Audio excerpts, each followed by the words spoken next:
Welcome to our series where we discuss key things to consider while selling your technology business. I'm Sid Nair. In my role as National Technology M&A Leader, I explore how we can bring innovative solutions to our clients as they look to navigate the complex world of M&A.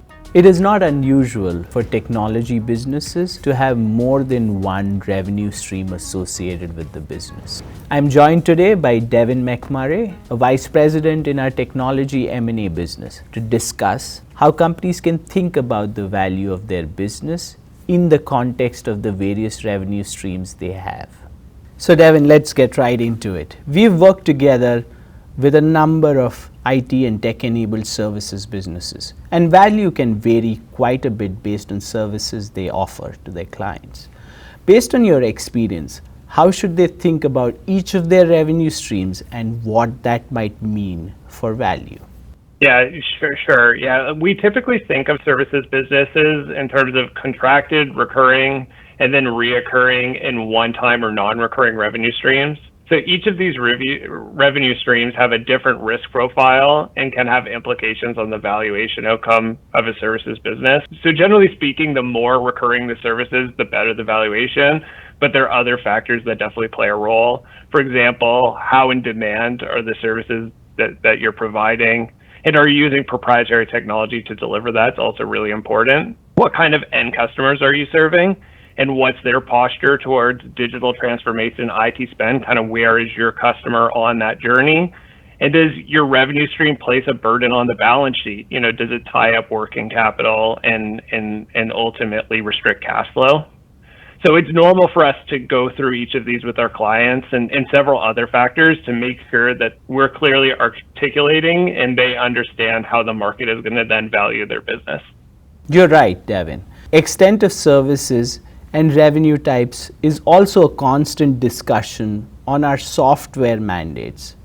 Maybe you can briefly touch upon how we look at those situations? Yeah, for sure. So software is similar, but does have some key differences. One of the key elements of a SaaS business will be its licensing revenue. So this is often higher margin revenue for the actual use of the software itself.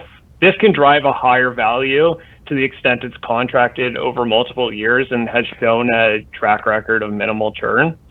In terms of the services that go alongside delivering that revenue, there's typically a few things we would look at to better understand what that might mean for value.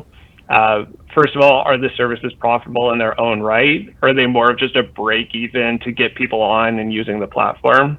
Are they one time for implementation, or are they recurring and contracted?